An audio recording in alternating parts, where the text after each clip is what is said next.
So hello guys, welcome to our podcast stories with जेनिट। आज हमारे साथ एक बहुत ही स्पेशल गेस्ट है जिनका नाम है हेमंत। इन्होंने अपना career as a professional bodybuilder start किया था और आज एक ये एंटरप्रेन्योर है।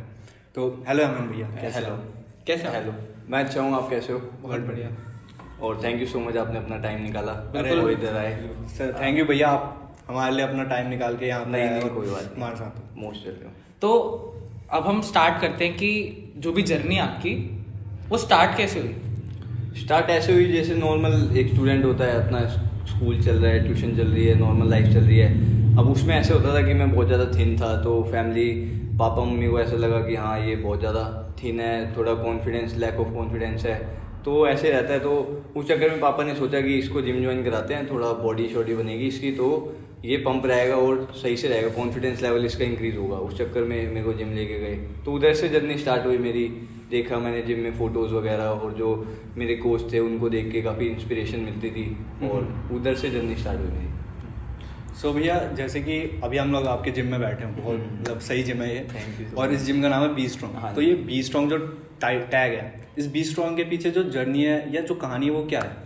बी स्ट्रॉन्ग के पीछे जो मोटिव है बनाने का, वो ये है नाम के पीछे। जैसे जो नॉर्मल लोग होते हैं वो ऐसे सोचते हैं कि वो जिम लगा रहे हैं, बहुत अच्छी एक्सरसाइजेस कर रहे हैं, तो वो बहुत ज़्यादा स्ट्रॉन्ग है। लेकिन क्या होता है, अब मैं आपको एक एग्जांपल देके बताऊं तो जैसे एक कोई भी पर्सन लगा लो, अब वो 20 kg का डंबल अगर लिफ्ट कर रहा है तो वो सोच रहा है हाँ कि वो बहुत ज़्यादा स्ट्रॉन्ग है, लेकिन उधर ही उससे 20 हम पुशअप्स लगवा रहे हैं, तो उससे वो 20 पुशअप्स नहीं लगवा रहे हैं। तो उसमें वो है कि कहीं ना कहीं जो है आपकी जो बॉडी है उसको आपने उस लेवल तक ट्रेन नहीं करा, तो आप अपना बॉडी वेट ही नहीं लिफ्ट कर पा रहे, तो उसका फायदा नहीं है। आपको इक्विपमेंट्स की जरूरत नहीं है, आपकी बॉडी अकेली काफ़ी है आपको ट्रेन करने के लिए। तो उसमें ये चीज़ें जो बॉडी वेट एक्सरसाइजेज होते हैं वो भी साथ साथ आपको परफॉर्म करनी आनी चाहिए। तो अपने जिम में ऐसा है कि जैसे आप और भी जिम्स आपने अगर गए होंगे तो उसमें आपको पता होगा, लेकिन अगर आप इधर आओगे तो आपको एक डिफरेंट ही एक एक्सपीरियंस मिलेगा, जो ट्रेनिंग एक्सपीरियंस है। तो उसमें हम जो बॉडी वेट एक्सरसाइजेज हैं वो ज़्यादा उधर फोकस होते हैं, तो उसमें आपको डिफरेंस देखने को मिलेगा। तो उधर से एक निकला कि हाँ बी स्ट्रॉन्ग रहो, कि आपको ऐसा नहीं है आपको ट्रेनिंग करने के लिए कहीं और आपको इक्विपमेंट्स की जरूरत हो, अगर आप कहीं पे गए हुए घूमने तब भी आपको प्रॉपर जिम ही चाहिए,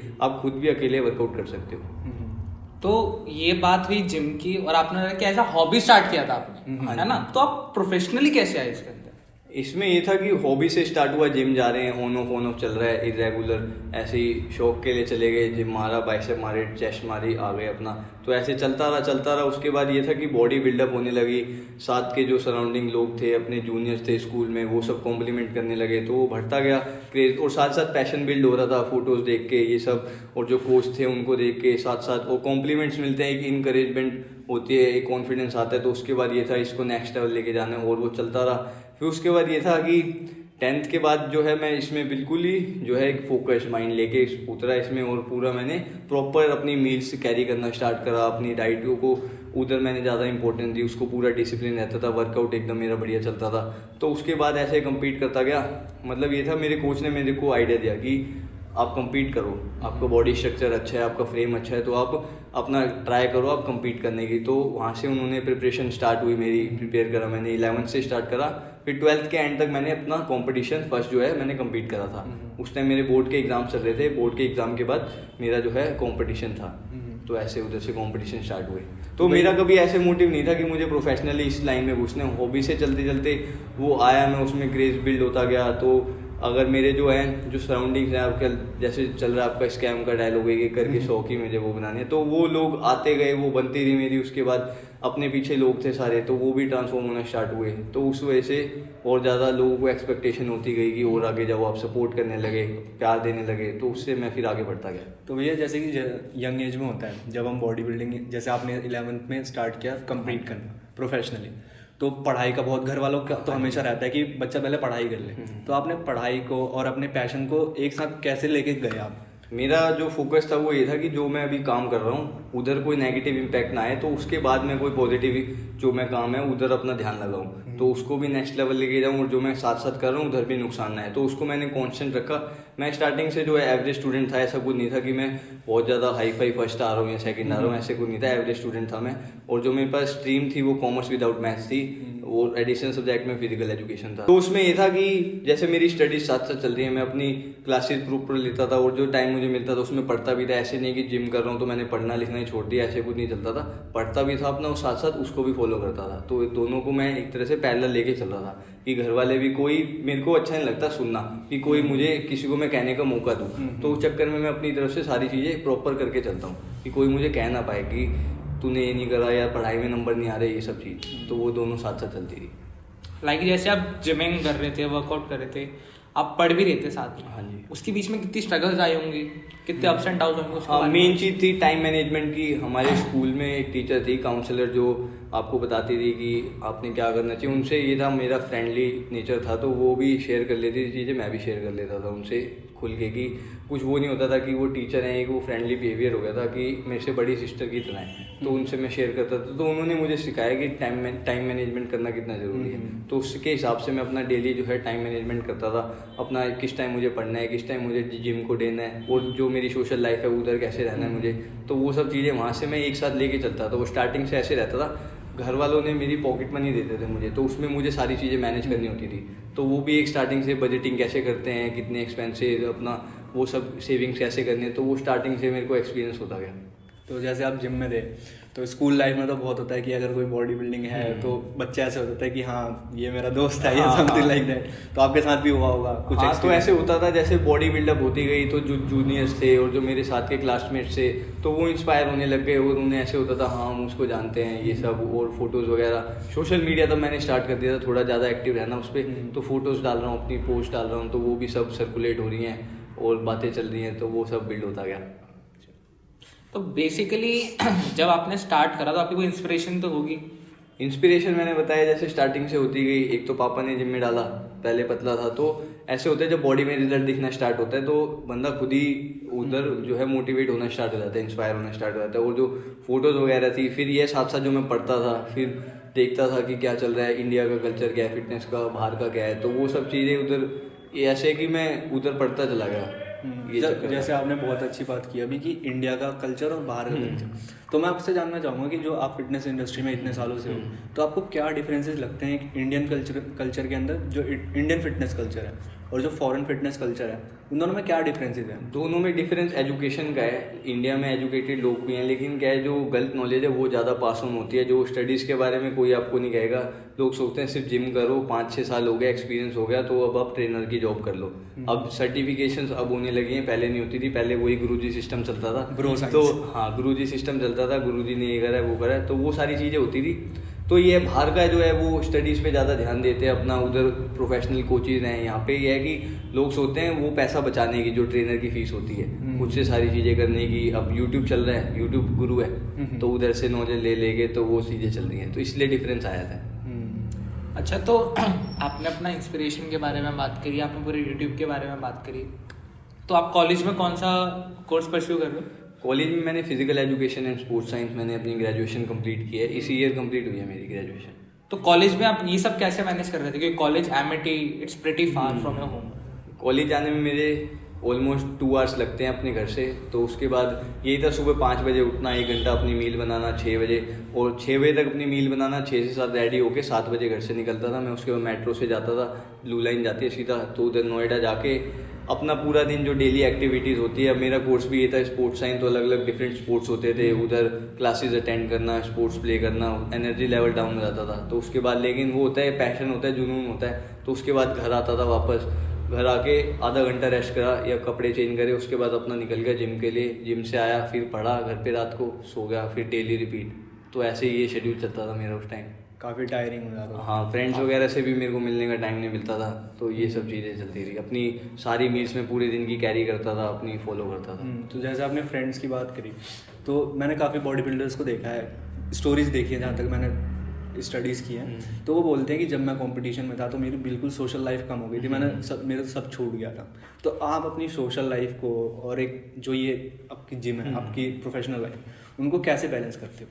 देखो क्या होता है, जो एक बॉडी बिल्डर की लाइफ होती है और जो मैं बोलूँ कि प्रोफेशनल बॉडी बिल्डर की लाइफ होती है, वो कोई जैसे 12 आवर 8 आवर ऐसे कोई जॉब नहीं होती। वो 24 आवर्स की जॉब होती है। आपको प्रॉपर रेस्ट चाहिए, स्लीप चाहिए, आपकी डाइट के लिए टाइम चाहिए, अब और फिर उसके बाद आपने जिम के लिए टाइम चाहिए। अगर आप प्रोफेशनल बॉडी बिल्डर हो तो वो किसी से आप पूछोगे तो वो 2 टाइम वर्कआउट करता है दिन में, तो 2-2 घंटे उसके लिए चाहिए। तो उसके बाद स्लीप भी चाहिए, ये सब। लेकिन ऐसे होता था जब मैं प्रोफेशनली उसको करता था तो मैं सारी चीज़ें ये सोचता था कि जो अभी मेरे पास हैं उनमें से कोई मिस आउट नहीं होनी चाहिए, और उसमें बल्कि मैं ऐड ऑन करूँ। ये नहीं मैं जो भी सराउंडिंग मेरे पीपल हैं, जो सपोर्ट सिस्टम है, उनमें से किसी को मैं खो दूँ, पीछे छोड़ दूँ और आगे बढ़ता जाऊँ अकेला। तो ये था, मैं सबको साथ लेके ग्रो हुआ हूँ। तो मेरे जो फ्रेंड्स वगैरह थे उन्होंने स्टार्टिंग से काफ़ी सपोर्ट करा है, तो ऐसे फिर वो आगे पहुँचा हूँ मैं। जैसे कि आपने अभी सपोर्ट सिस्टम की बात की, तो मैंने जहाँ तक लोगों को देखा है कि फैमिली सपोर्ट नहीं करती है कुछ।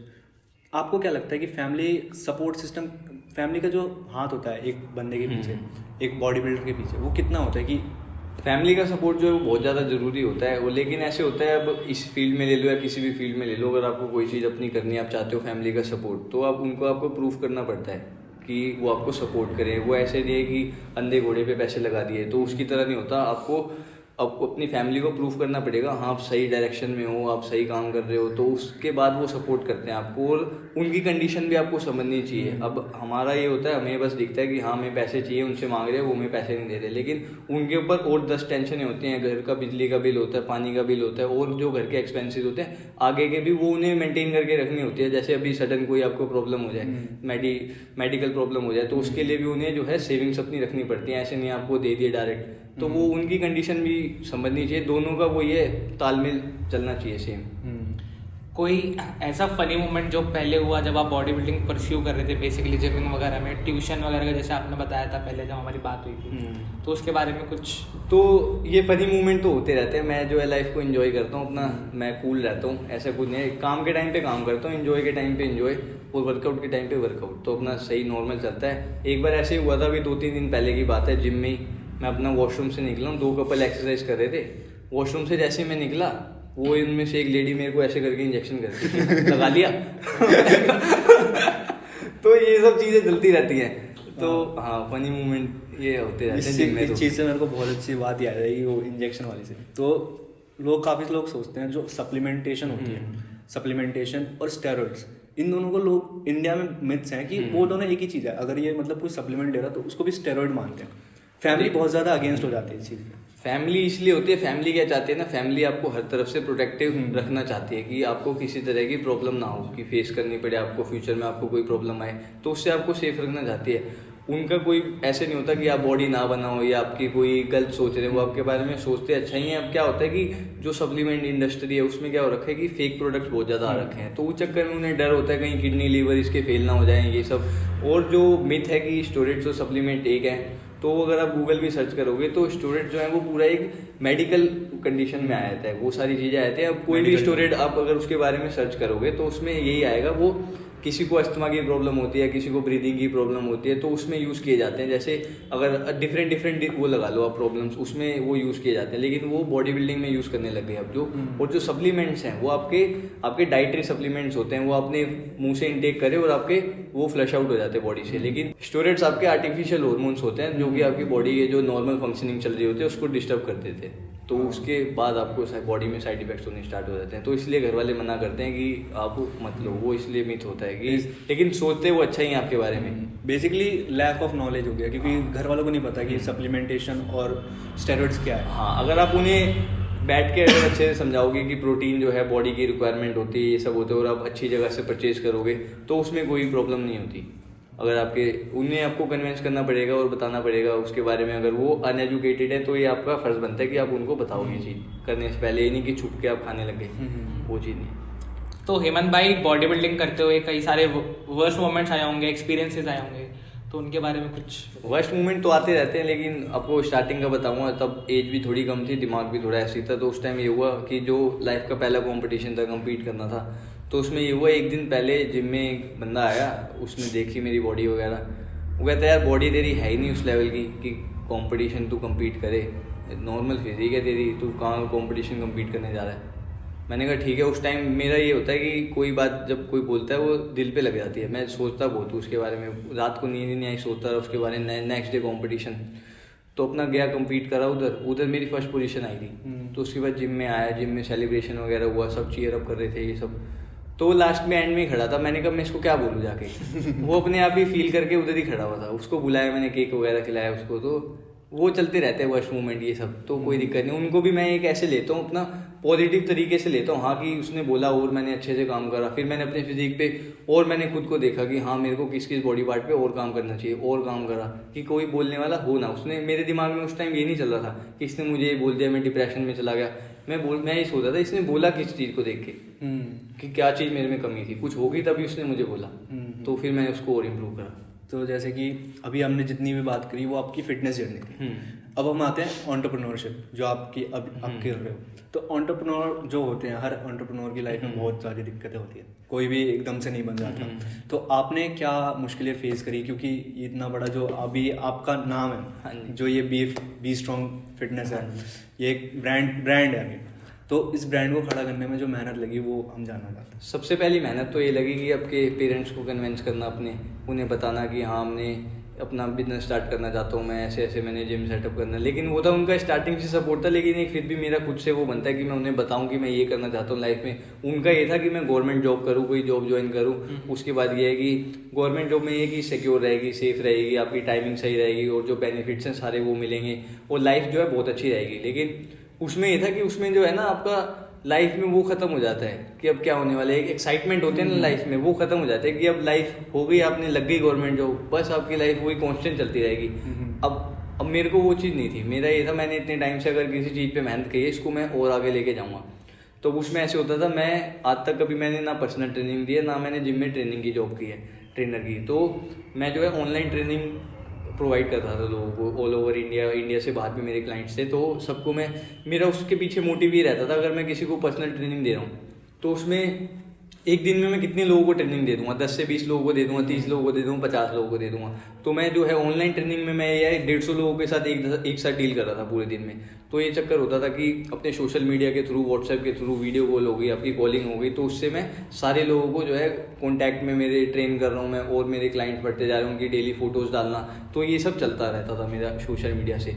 तो उसमें चलता गया, वो क्लाइंट्स बढ़ते गए। 2018 में मैं 1000+ क्लाइंट्स ट्रेन कर चुका था। उसके बाद मैंने काउंट करना छोड़ दिया। तो उसके बाद ये चलता रहा। फिर वहाँ से ऐसा हुआ कि लॉकडाउन में सबका वेट गेन हुआ, बहुत सारे लोग इरेगुलर हो गए डिप्रेशन की वजह से। तो मेरे जो घर के आसपास वाले लोग हैं, तो उन्हें भी लगा कि हमें ट्रांसफॉर्म करना चाहिए। वो आए डिप्रेशन में चले गए हुए थे, तो उन्होंने बोला कि हमें ट्रांसफॉर्म करो। तो मैंने कहा मेरे पास इतना टाइम तो होता नहीं, एक काम करो, जिस टाइम मैं वर्कआउट करता हूँ उस टाइम आप भी आ जाओ, उस टाइम मैं आपको बता दूंगा, आप भी देख लेना, आपको सही से हो जाएगा वर्कआउट। तो वो आने लग गए, उनको बताने लग गया मैं, उनकी बॉडी में रिजल्ट आने लग गया। तो ऐसे और लोग आने लग गए, उनको रिक्वेस्ट करी उन्होंने कि हमें भी आने दो।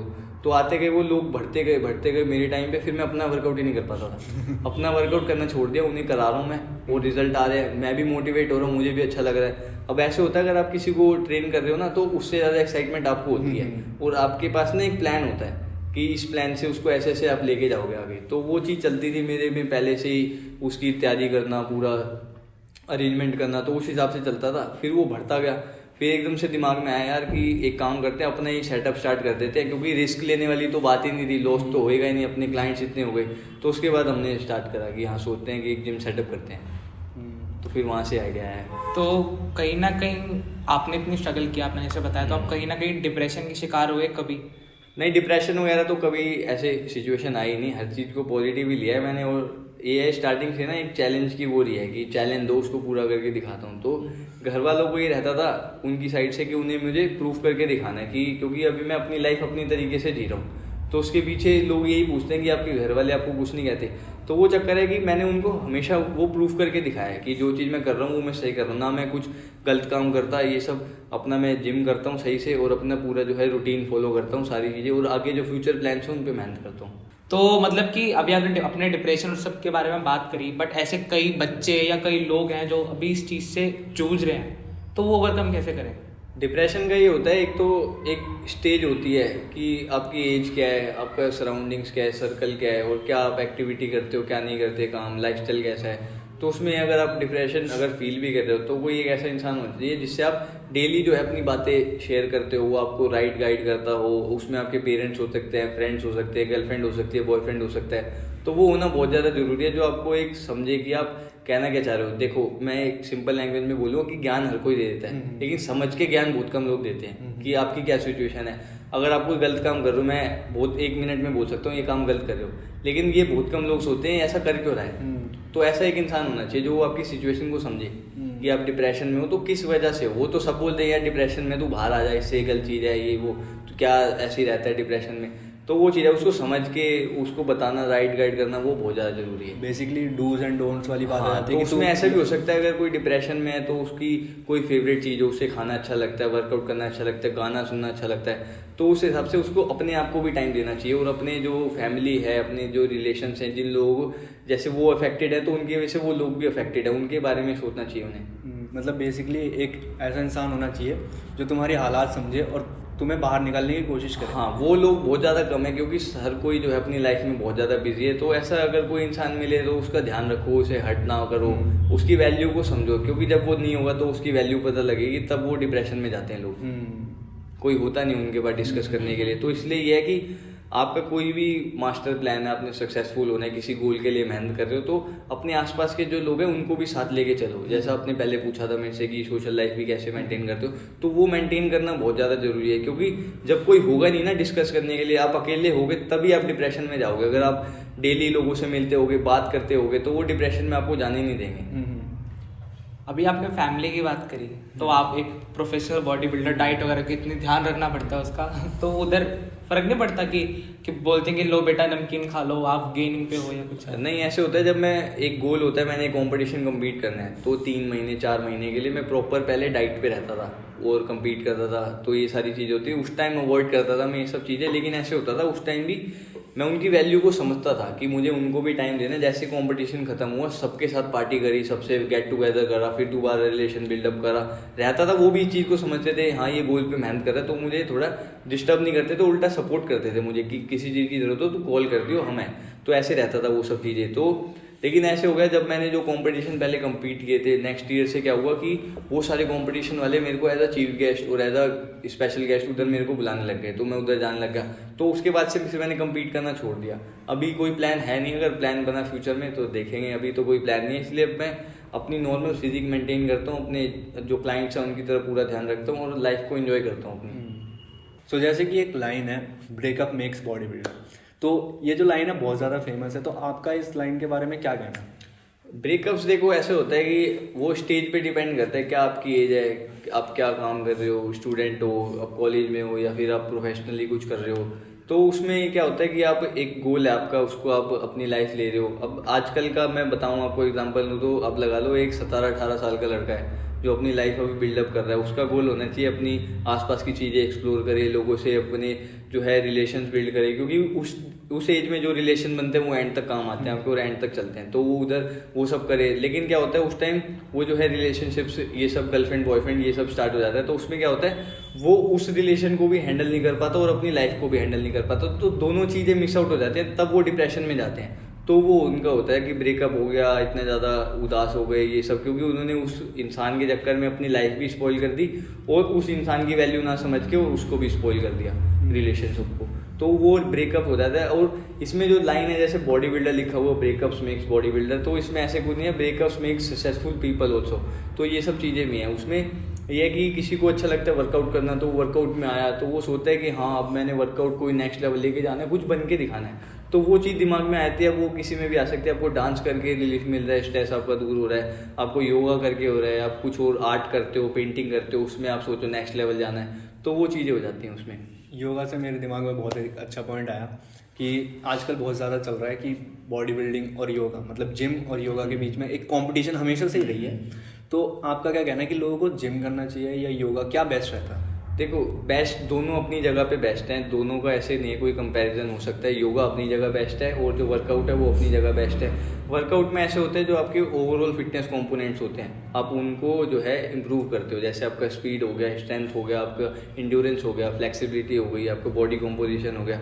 तो इन सब चीज़ों पे आपका इक्वली ध्यान जाता है। वो डिपेंड करता है आप ट्रेनिंग कौन से स्टाइल में करते हो, तो उससे उस पर जो है डिफरेंस आता है। योगा जो है वो एकदम डिफरेंट चीज़ हो जाती है, जिसमें आपका जो है एजिलिटी हो जाती है, आपकी फ्लेक्सिबिलिटी हो जाती है, उसमें आप ज़्यादा ध्यान देते हो, आपकी मूवमेंट्स पे, आपकी बॉडी को कंट्रोल करते हो, आप अपने बॉडी पार्ट्स को कंट्रोल करते हो, और जो स्पिरिचुअल चीज़ आ जाती है मेडिटेशन टाइप में, तो वो सब चीज़ें योगा में होती हैं। और वर्कआउट जो है एक आप कैलोरीज बर्न कर रहे हो, आप मसल गेन कर रहे हो, वो फैट लॉस कर रहे हो, और उसमें ये होता है कि अगर आप कोई स्पोर्ट्स प्ले करते हो तो उसमें भी आपको बहुत ज़्यादा हेल्प मिलती है अगर आप वर्कआउट करते हो तो, और आपका डेली लाइफस्टाइल में भी आपको बहुत ज़्यादा उसका बेनिफिट मिलता है। ये दोनों में डिफरेंस हो जाता है। हेमंत भाई, हमारी ये बात हुई, आपकी स्ट्रगल थी, कहीं ना कहीं पेरेंट्स की भी बहुत स्ट्रगल रही, तो उसके बारे में कुछ बात करते हैं। मेरी स्ट्रगल रही स्टार्टिंग से ये था कि मैं हार्ड वर्किंग हूँ बहुत ज़्यादा, और साथ साथ वो स्मार्ट वर्किंग भी हूँ, तो ये दोनों कॉम्बिनेशन चलता चलता तो आगे जाता गया मैं। और जो फैमिली है, फैमिली साथ में ये थी कि हाँ सपोर्ट करती थी, लेकिन वो है कि पहले वही बोलते थे कि देख ले अच्छे से सारी चीज़ें, क्योंकि आजकल यही है कि एक आपके पास सिक्योर होना बहुत ज़्यादा ज़रूरी है कि कोई भी काम कर रहे हो आप उसमें फेल हो। तो हमारा बैकग्राउंड ऐसा था कि इतना ज़्यादा कुछ वो नहीं था कि हाई फाई है बहुत ज़्यादा कि हाँ ये ले 5 लाख में आग लगा दे और आ जाएंगे, तो ऐसे कुछ हिसाब किताब नहीं था, तो देख के चलना पड़ता था। स्टार्टिंग से जो पॉकेट मनी मेरे को मिलती थी वो पहले स्टार्टिंग में 3000 मिलती थी, फिर 5000 हुई वो, तो उस हिसाब से मैं बजटिंग करता था। उसमें मुझे अपने सारे खर्चे मैनेज करने होते थे। क्या मैं उसमें ये है कि 5000 के एक बार में जाके मैं कपड़े ले आया, या फिर वो 5000 मैंने अपने उसमें से 2.5 सेव कर दिए, उसमें से वो 2.5 के मैंने अपने खर्चे कर लिए, तो उसमें ऐसे चलता था हिसाब से। तो दोनों की स्ट्रगल रही है, फैमिली ने भी बहुत ज़्यादा स्ट्रगल करा है मेरे को आज तक पहुँचाने के लिए यहाँ पे जहाँ पे हूँ। अब जिम का भी यही था, उन्हें मैंने कन्वेंस करा, उसके बाद कुछ मेरी अपनी सेविंग्स थी, उनकी सेविंग्स थी, तो उसके बाद फिर हम यहाँ पे बैठे हुए हैं आज। तो मेरा एक जैसे सवाल था कि बहुत ज़्यादा जो यंगस्टर है आजकल, वो लोग कहते हैं कि हमारे घर वाले सपोर्ट नहीं कर रहे या समथिंग, ठीक है, और ऐसा है कि लोगों को पैशन फॉलो करना है, पर जैसे पैशन की बात आती है ना, लोग पूरा उस चीज़ में घुस जाते हैं, एक बैकअप ऑप्शन नहीं रखते कि हाँ अगर ये चीज़ नहीं सक्सेसफुल हुई तो मैं ये कर सकता हूँ। तो आपका उस चीज़ के बारे में क्या कहना है? मेरा बैकअप ऑप्शन मैंने ये स्टार्टिंग से सोच के चला हुआ था कि मेरी स्टडीज़ होंगी, स्टडीज साथ होंगी। देखो अब जैसे ये होता है, मेरे फादर का जो काम है वो बाइक रिपेयरिंग शॉप है, तो उसमें मेरे को ऐसा लगता था, और जो शोरूम है मारुति सुजुकी का, उसमें बस यही फ़र्क है कि स्टडीज़ का जो इंजीनियर है वो भी वही काम कर रहा है, और जो मेरे फादर हैं वो भी वही काम कर रहे हैं, बस उसमें स्टडीज़ का डिफरेंट है कि उनके पास जो है क्वालिफिकेशन नहीं है, इसलिए वो ये कर रहे हैं। तो उसमें ये डिफरेंस हो जाता था। तो मेरा ये रहता था कि मैं ना कभी पढ़ाई नहीं छोड़ूंगा, मेरे को पढ़ाई करनी है पहले पूरी, उसके बाद मैं इस फील्ड में उतरूंगा। तो मैं स्टार्टिंग से 12th करी, फिर मैंने ग्रेजुएशन करी अपनी इसी फील्ड में। तो उसके बाद जब लगा हाँ एक्सपीरियंस हो गया, मेरे को नॉलेज भी हो गई, एक्सपीरियंस भी हो गया। आपके पास दोनों चीज़ होनी जरूरी है। सिर्फ खाली नॉलेज होगी, आपको ग्राउंड एक्सपीरियंस नहीं होगा तो भी आप फेल हो जाओगे, और एक्सपीरियंस होगा नॉलेज नहीं होगी तो भी आप फेल हो जाओगे। आप बोलोगे डोला बनाना है, अब एक बोल रहा है कि you have to train your biceps, तो वो डिफरेंस आया था बस उस चीज़ का ही। तो ये चक्कर है इसमें। तो मेरा एक क्वेश्चन था कि जैसे काफ़ी अभी यंगस्टर है, काफ़ी यंगस्टर है, उन लोगों के साथ एक प्रॉब्लम आती है कि 14-15 साल की एज है, घर वालों को कहते हैं कि हमें जिम जाना है, हमें फिटनेस की तरफ जाना है, बट घर वाले मना कर देते हैं कि अभी तेरी एज कम है, तेरे को कुछ हो जाएगा। तो आप उनके पेरेंट्स को क्या सजेशन देना चाहोगे कि 14-15 साल की एज में जिम जाना चाहिए, फिटनेस की तरफ बढ़ना चाहिए कि नहीं? तो इस क्वेश्चन में मैं आपको ये बोलना चाहूँगा, जैसे सिर्फ इसमें बॉडी बिल्डिंग या फिर ये जिमिंग नहीं आता, जैसे इसमें बाकी स्पोर्ट्स भी आप ले लो, जैसे क्रिकेट हो गया, फुटबॉल हो गया। अगर जैसे बच्चा किसी का भी है, वो अगर कोई स्पोर्ट प्ले कर रहा है, अगर वो चाहता है उसमें आगे जाना, तो पेरेंट्स का जो इसमें रोल होता है वो ये होता है, उसको एक राइट गाइडेंस प्रोवाइड करें, किसी कोच के पास लेके जाएं, अच्छी अकेडमी उससे ज्वाइन करें, अच्छा जिम उसे ज्वाइन करें, ताकि उसे नॉलेज हो उधर की, और उसे प्रोवाइड करे वो राइट गाइडेंस, उसके अंडर में वो ट्रेन करे सुपरविजन में। तो वो उनका फर्ज बनता है उधर रोल। अगर आप किसी ऐसी 3rd क्लास उधर ले जाओगे उसको, सॉरी अगर मैं ऐसी लैंग्वेज यूज़ कर रहा हूँ, तो उसके लिए ऐसे कि अब उस कोच को ही नॉलेज नहीं है, उसे वो क्या उसे बताएगा, और वो पास ऑन करेगा नॉलेज उसको गलत, और वो गलत परफॉर्म करेगा। अब जैसे आपने एक लाइन सुनी होगी कि practice makes the man perfect, वो लाइन गलत है, right practice makes the man perfect. तो ये है उसका मतलब मेरा कहने का ना, जैसे आप समझ गए होगे। तो हेमंत भाई, हमारी इतनी सारी बात हुई, आपकी इतनी बढ़िया बॉडी है, कई लोग आपको फॉलो भी करते हैं। हाँ जी। आपकी डाइट क्या है? डाइट मेरी ऐसे फ्लेक्सिबल रहती है, ऐसा कुछ नहीं है मैं बहुत ज़्यादा स्ट्रिक्ट डाइट फॉलो करता हूँ। अभी जैसे गोल ये है कि नॉर्मल फिजिक मेंटेन करनी है मैंने, नॉर्मल लोगों की तरह।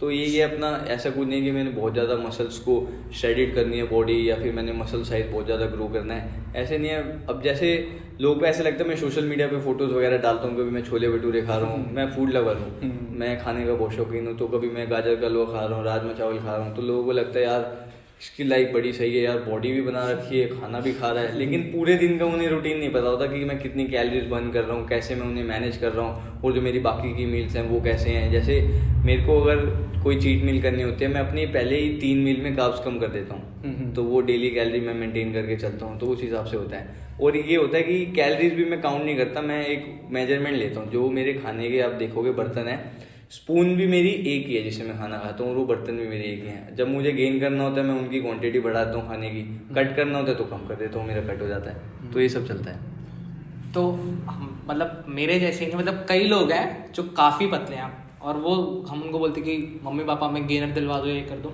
वो मना कर देते हैं। तो वो गेन कैसे करो, एक प्रॉपर बॉडी पोस्चर कैसे लाएं? देखो ऐसा जरूरी नहीं है कि आपको गेनर या प्रोटीन की जरूरत है। अगर आपको अपना बॉडी वेट गेन करना है, फिजिक अच्छी करनी है, उसमें आप नेचुरल डाइट से भी अपना ठीक कर सकते हो। सबको पता होता है कि नेचुरल डाइट में अगर आपको फिजिक बिल्ड करने क्या खाना चाहिए, जैसे आपकी वो हो गए, आपके स्प्राउट्स हो गए, पनीर हो गया, चिकन हो गया, एग्स हो गए, तो मिल्क हो गया, आपके ग्रीन वेजिटेबल्स हो गई, तो इन्हीं को अपनी डाइट में ऐड करोगे तो आपको रिजल्ट अच्छा मिलेगा। अब क्या होता है, जो लोग हार्ड गेनर्स होते हैं, पतले होते हैं जैसे कि आप कह रहे हो, तो वो क्या करते हैं, एक बार में ज़्यादा खाने की कोशिश करते हैं मिक्स करके। अगर आप जैसे उसको एक बार अपनी बॉडी के साथ ट्राई करना, अगर आप उसको डिफरेंस देके खाओगे ना, बीच में टाइम गैप देके, जैसे आपने एक टाइम पे कार्ब्स ले लिए सिर्फ, उसके बाद आपने गैप देके सिर्फ प्रोटीन ले लिया, और फिर उसके बाद आपने फैट ले लिया आधा घंटे या 1 घंटे का गैप देके, अगर आप तीनों चीज़ एक साथ मिक्स करके खाओगे, आपकी डाइजेस्टिव सिस्टम इतना अच्छा नहीं है, मेटाबॉलिज्म इतना सही नहीं है कि वो उसको एब्जॉर्ब कर पाए, वो इतना ज़्यादा हार्ड कंपाउंड बन जाता है। तो उसको सिंपल फॉर्म में आप अगर कंज्यूम करोगे, बॉडी अच्छे से एब्जॉर्ब करेगी आपकी। और जो है, जो देखो, जिसको साइज गेन करना है उसके लिए मैं सिंपल बोलता हूँ कि ट्रेनिंग कम करो, खाओ ज़्यादा, और जिसको अगर कट डाउन करना है वो है कि ट्रेनिंग ज़्यादा करो, खाओ कम। सिंपल बात। तो जैसे आप फिटनेस में हो इतने सालों से हो, तो फिटनेस जैसे कि बहुत कुछ सिखाता है, मैं भी जिम करता हूँ और काफ़ी चीज़ें सिखाता है वो। और तो मैं आपसे पूछना चाहता हूँ कि आपकी लाइफ में कुछ ऐसी चीज़ें जो आपने फिटनेस से सीखी हो, बहुत ज़्यादा काम आई हो, और उसकी वजह से आज एक सक्सेसफुल एंटरप्रेन्योर हो। हाँ, ऐसी काफ़ी सारी चीज़ें, जैसे फिटनेस की बात करूँ तो जिससे मैंने जो एक सबसे बेसिक चीज़ सीखी है वो है डिसिप्लिन, जो कि बहुत ज़्यादा काम आता है। आप कोई भी काम कर रहे हो या फिर आप सक्सेसफुल होना चाहते हो, किसी भी सक्सेसफुल आप आदमी को भी देखोगे तो वो उसकी लाइफ में डिसिप्लिन बहुत ज़्यादा सही होगा कि टाइम से चीज़ें करनी है, टाइम से उठना है, टाइम से ऑफिस जाना है, तो ये सब चीज़ें होती हैं। और साथ पंचुअलिटी आती है उसके साथ साथ आपको, तो वो सब चीज़ें होती है। कई बार तो ऐसे होता है जैसे शादी में आपको लिखा होता है कार्ड पे कि 8 बजे डिनर, तो मैं 8 बजे पहुंच जाता हूँ तो उधर सैलेड ही कट रहा होता है तो ये सब चीज़ें भी हो जाती हैं। तो ऐसे बहुत सारी चीज़ें मैंने फिटनेस के साथ साथ सीखी हैं और लाइफ में अपने अप्लाई करी हैं, तो उन्होंने मेरे को बहुत हेल्प करा है लाइफ में आगे बढ़ने के लिए।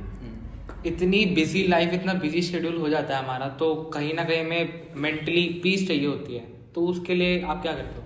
मेंटली पीस के लिए होता है कि हर एक इंसान को मैं बोलूँगा कि उसको खुद को टाइम देना बहुत ज़्यादा ज़रूरी है। जैसे आजकल का जो लाइफस्टाइल चल रहा है, अभी जो लाइफ है वो ऐसे नहीं है कि जो पहले की लाइफ होती थी, आप लाइफ जी नहीं रहे, अभी लाइफ हम सर्वाइव कर रहे हैं अभी। तो उसमें ये है कि थोड़ा टाइम निकाल के खुद को देना, उसमें आप कुछ भी कर सकते हो। आपको खाली बैठना अच्छा लगता है, आप खाली बैठे हो, आपको गाने सुनना अच्छा लगता है, गाने सुन रहे हो, वर्कआउट करना अच्छा लगता है, वर्कआउट कर रहे हो, आप खुद को टाइम दे रहे हो, आपका थॉट प्रोसेस उससे बहुत अच्छा होता है और आपको जो वाइब्स हैं वो अच्छी आती हैं। तो ये सब होता है। वाइब, आप जैसे पॉजिटिव वाइब्स अगर स्प्रेड करोगे तो आपको जो लोग पॉजिटिव हैं, जो वाइब स्प्रेड करते हैं, वो उसको कैच करेंगे और आपका जो सर्कल है वो बहुत ज़्यादा एनर्जाइज हो जाएगा। अच्छा, तो आपने भी मेडिटेशन वगैरह की बात करी, मेंटल पीस की बात करी, है ना?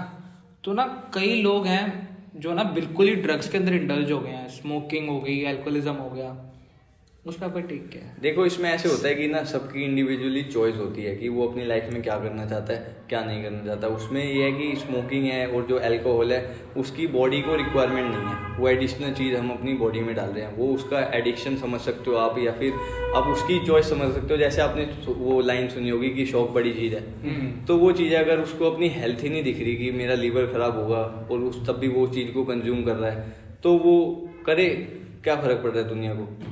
वो है या नहीं है तो उससे कोई वो ही नहीं है। बस वो है जो उसके सराउंडिंग के लोग हैं, फैमिली मेम्बर्स हो गए, फ्रेंड्स हो गए, और जो लोग उसको सपोर्ट करते हैं, चाहते हैं कुछ बनना कि वो कुछ बने, तो उन सबको वो डिसअपॉइंट करेगा। बस वो अपनी लाइफ ही ख़राब करेगा और बाकी को भी इम्पेक्ट करेगा। वो सब चीज़ें हैं। तो फिटनेस लाइफ, जो हमारी फिटनेस इंडस्ट्री है आजकल, इसमें एक चीज़ चल रही है, नो फैब मूवमेंट। तो आपका क्या कहना है इस नो फैब मूवमेंट के ऊपर? नो फैब पे ऐसे जैसे कि आप लगा लो, वो इंडिविजुअल टू इंडिविजुअल डिपेंड करती है। जैसे आप लगा लो, उसमें मैं फ्रैंकली बोलूँ तो जैसे आप लगा लो, आप वीक में 1 टाइम करते हो और ये वीक में 2 बार करता है, तो आप लगा लो कि इसकी बॉडी जो है वो जल्दी रिकवर कर रही है, इसकी बॉडी लेट रिकवर कर रही है, तो ये वीकनेस फील करेगा, ये एनर्जाइज फील कर रहा है और ज़्यादा वीक में 1 बार करने के बाद भी।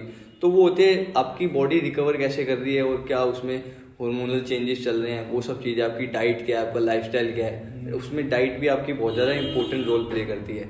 तो ऐसे है कि अगर आप नो फैप अगर मूवमेंट को आप अपना लॉन्जिटिविटी लंबे टाइम तक अगर उसको आप कंटिन्यू करोगे तो उसमें ऐसे होगा, अगर आप एक चीज़ के लिए अगर आप क्रेव कर रहे हो तो आप दूसरी चीज़ पे फोकस ही नहीं कर पाओगे। तो उसमें ये चीज़ है। और सारे लोगों को अपनी लिमिट पता होती है जो भी कुछ कर रहे हैं। अगर आप ज़्यादा पानी भी पियोगे तो उसका भी साइड इफेक्ट है। तो सबको अपनी लिमिटेशन पता होते हैं कि क्या चीज़ वो लिमिट से ज़्यादा कर रहे हैं और क्या चीज़ वो लिमिट के अंदर कर रहे हैं। तो उधर तक रखना उसको बहुत ज़्यादा सही है। अगर आप उसको कर रहे हो तो अपने लिमिट के अंदर, अगर लिमिट से बाहर कोई भी चीज़ करोगे तो आपको उसके साइड इफेक्ट्स होंगे। तो हमने इन सब चीज़ों के बारे में बात करी, बट ना जो लोग आपको फॉलो करते हैं, हाँ जी, जो लोग आपको फॉलो करते हैं कि बेसिकली हेमंत कुमार फैन या फिर भाई जैसे आप उनको बोलते हो, तो वो आपके जैसे अगर बनना चाहते हो तो कैसे बने?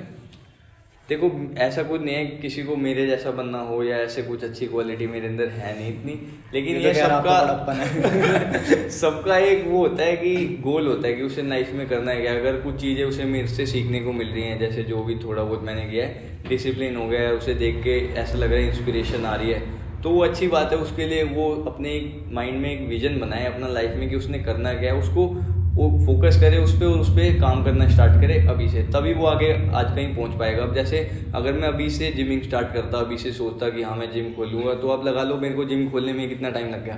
तो अभी 7-8 साल बाद 30 साल तक मैं अपना जिम खोलता, और यही मैं इतनी स्टार्टिंग से मेहनत करता हुआ आ रहा हूँ, तो आज जिम है मेरा।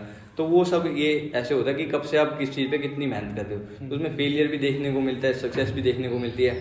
अब बिजनेस में है कि प्रॉफिट भी आपका है, लॉस भी आपका है, बहुत सारी चीज़ें खुद ही संभालनी पड़ती हैं। तो ऐसे जो लोग मुझे देखते हैं उन्हें मैं यही बोलना चाहूँगा, अगर आपको कुछ भी चीज़ अगर आपको पूछनी हो, या मेरे को इंस्टाग्राम पे आप मैसेज कर सकते हो किसी भी टाइम, उधर मैंने अपना व्हाट्सएप नंबर भी डाला होगा, उधर भी आप मैसेज कर सकते हो। आपको मैं अगर जैसे टाइम नहीं मिल रहा तो मैं रिप्लाई नहीं करूँगा, लेकिन जब रिप्लाई करूँगा तो आपको सही से करूँगा, समझ के सारी चीज़ें, तो आप वो डिस्कस कर सकते हो मेरे से, उसमें कोई प्रॉब्लम नहीं है। सो काफ़ी यंग एज के जो लोग बच्चे हैं या लड़के हैं, तो एक प्रॉब्लम आती है, जो बहुत ही ज़्यादा डिप्रेस्ड हो जाते हैं अपने फेलियर्स को लेके। कुछ काम किया उन्होंने, ट्राई किया, बट उसमें फेल हो गए, तो उसको लेके बहुत ही ज़्यादा डिप्रेस हो जाते हैं। तो आपका क्या सजेशन है कि उसको कैसे ओवरकम करें? देखो इसमें ऐसे होता है, जैसे आप 2 लोग हो, आप एक काम करा, आपने सक्सेसफुल हो गए, इसने वही काम 100 बार करा, 100 बार फेल हो गया। तो जब ये एक बार करेगा ना, वो 100 चीज़ें इसके दिमाग में होगी कि ये नहीं करनी फेल होने के लिए। आपको वो 100 चीज़ें पता ही नहीं है। ये फर्क होता है बस दोनों का। तो आप कभी भी फेल हो रहे हो, उसको पॉजिटिविटी लो कि आपने कुछ ना कुछ उस फेलियर से सीखा ही है, जो आप कल को, अब आपने एक गलती करी, अब दोबारा उसको नहीं करोगे, दूसरी गलती होगी, दूसरी बार फेल हो गए, 2 हो गई, 2 चीज़ें जो आपने नहीं करनी, ऐसे क्रॉस करते चलो उसको, आगे फिर वही चीज़ करोगे जो करनी है, आगे बढ़ते जाओगे बस। अगर आप ऐसे कर रहे हो कि आज आपने गलती करी, कल वही दोबारा गलती करी, फिर दोबारा वो गलती करी, फिर तो जाओगे डिप्रेशन में, जो है वो भी चला जाएगा। तो आज का सबसे लास्ट क्वेश्चन रैप अप करते हैं। कोई एक ऐसी एडवाइस आप हमारे व्यूअर्स को देना चाहोगे पर्सनली? मैं यही देना चाहूँगा कि जो भी आपका कोई भी एक विजन है, गोल है, उस पर स्टिक रहो, अपनी फैमिली को उसके साथ लेके चलो, जो आपके सोशल मेंबर्स हैं, आपकी सोसाइटी के मेंबर्स हैं, या फिर कोई भी फ्रेंड्स हैं, उनको अपने साथ इंडल्ज रखो, उनसे चीज़ें शेयर करो, और कोशिश करो कि आप भी उन्हें सपोर्ट करो और वो भी आपको सपोर्ट करें। और ऐसा कुछ नहीं है जैसे लोग बोलते हैं कि गर्लफ्रेंड होगी तो उससे माइंड डाइवर्ट होगा, या फिर आप कहीं सक्सेसफुल नहीं बन पाओगे, वो उसको एक आप सपोर्ट सिस्टम की तरह लो कि आपका एक पिलर है स्ट्रॉन्ग आपके पास। इतना रिलेशनशिप अपना स्ट्रॉन्ग रखो, सबके साथ रखो और उनको साथ लेके चलो। ऐसा कुछ नहीं है, जो चीज़ें आपके पास अभी हैं उनको मिस आउट करते चलो और आगे बढ़ते चलो। जैसे आप स्टेयर्स लगा लो, आप नीचे से ऊपर जाते जा रहे हो तो नीचे की स्टेयर्स आप तोड़ते जा रहे हो, तो जब नीचे आना होगा तो दिक्कत हो जाएगी आपको। तो वो सब चीज़ें हैं। किसी से मिसबिहेव ना करो, सबसे अच्छे से बात करो और अपने गोल पे काम करो। इंजॉय के टाइम पे इंजॉय करो, सारी चीज़ें, इमोशन समझो, और घर का जो आपका वो चल रहा है, सिचुएशन चल रही है, उसको भी समझा करो कि क्या चल रही है। ऐसे नहीं घर वालों के पीछे पड़ गए, मुझे तो करना ही है, आप करा ही नहीं रहे। ये सब थोड़ा खुद पे भी रखो कॉन्फिडेंस कि मैं करके दिखाऊंगा बस। Thank you so much Hemant भाई अपना टाइम देने के लिए और इतनी अच्छी जगह बुलाने के लिए। काफ़ी मतलब आज तो काफ़ी कुछ सीखने को मिला आपसे, तो thank you so much. Thank you so much, most welcome, most welcome. All the best for the future. Thank you. करते हैं।